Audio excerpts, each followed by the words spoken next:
are talking about. It's predominantly about balance. Editorials are about balance, and that's what we were just talking about. Being brave enough to bring up people who disagree with you, having that balance, acknowledging their perspective, and yet still showing evidence to prove why they're wrong and you're right. But how many of you read the editorial, excuse me, it wasn't an editorial.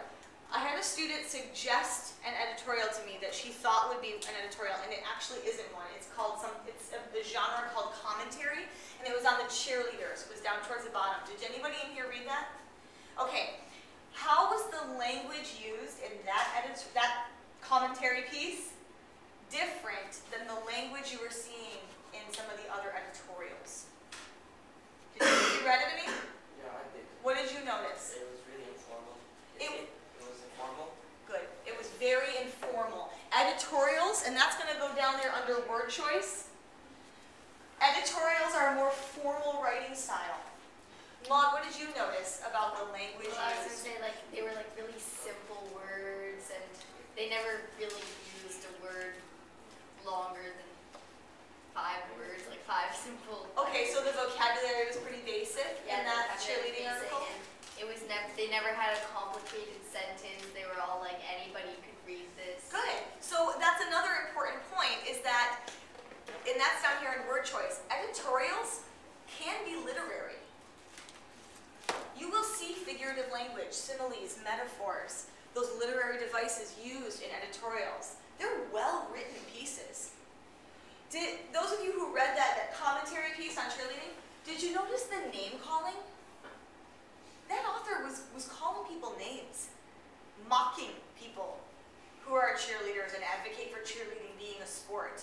He came right out and called it stupid. There was a couple other things. They were very humorous. He was very funny. If you agreed with him, it was funny. If you didn't agree with him, it probably made you very mad. But he did a lot of name calling. That never happens in an editorial, because you will alienate a whole group of people. They will become defensive and angry, and that's not the goal of an editorial.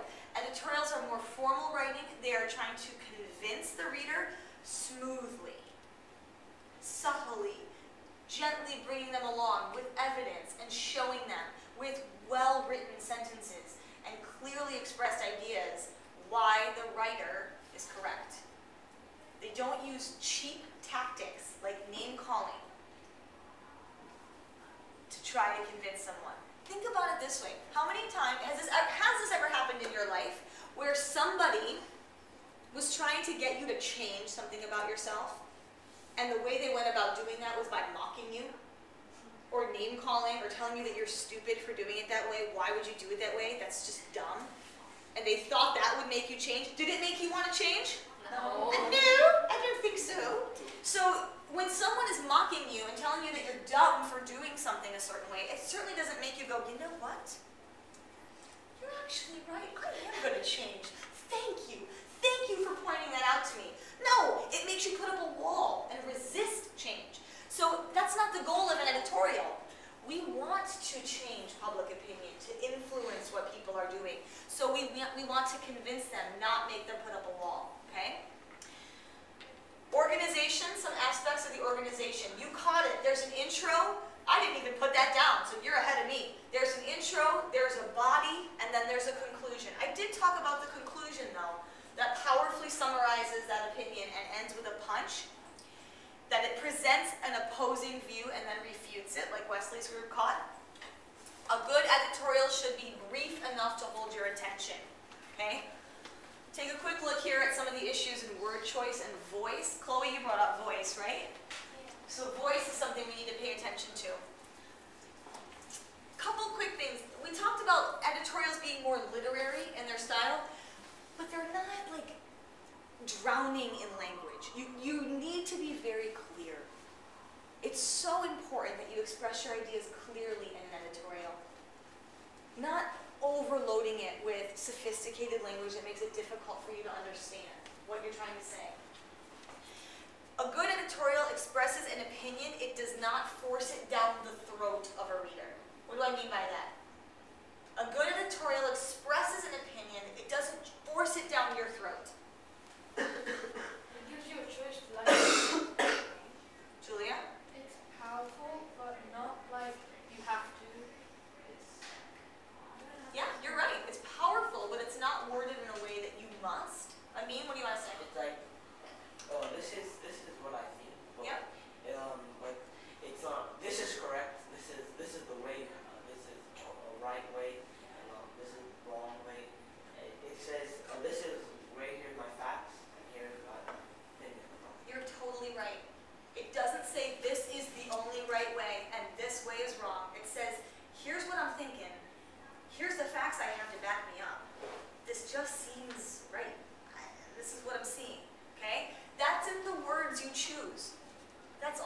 way you choose to say it.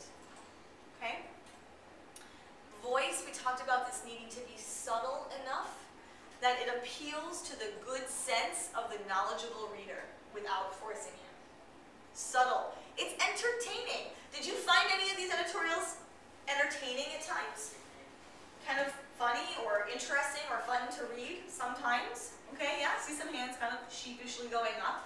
It's not as entertaining maybe as playing a video game or watching a movie, but it does kind of entertain as it informs you.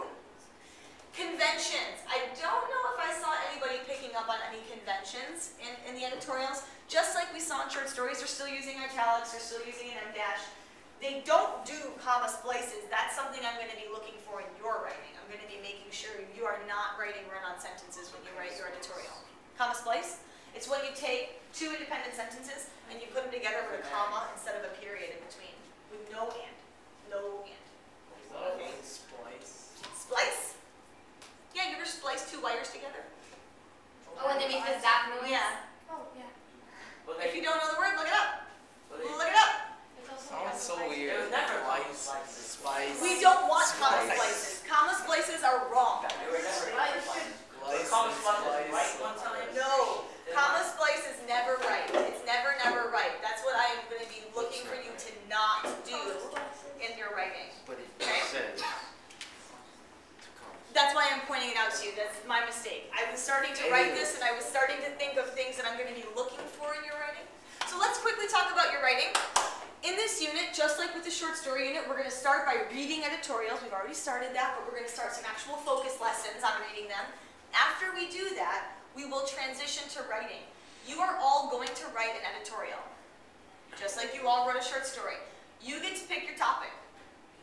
You can write about anything that is a current issue that people debate, that is complicated, that is not obviously right or wrong, but that has complexities and subtleties to the issue that you get fired up about, like Amin's group had back here. The writer is passionate about the topic. I want you to think, what are you passionate about? What do you get fired up about? This is your opportunity to contribute to community discourse, to influence opinions. We will publish your editorials. Your editorials will be published. Where? You will have an audience online. What? Yes. So you're going to write your editorial, and you will be read. You will have an opportunity to influence public opinion.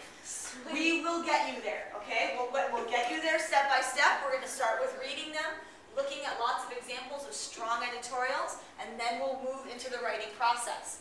But today, on these sheets, and your attributes, you have just made your checklist. These are the things that your editorial has to have, and we will get you there step by step. Okay? I'm looking at the time. Oh, perfectly, right on time. So, it is time for break. You have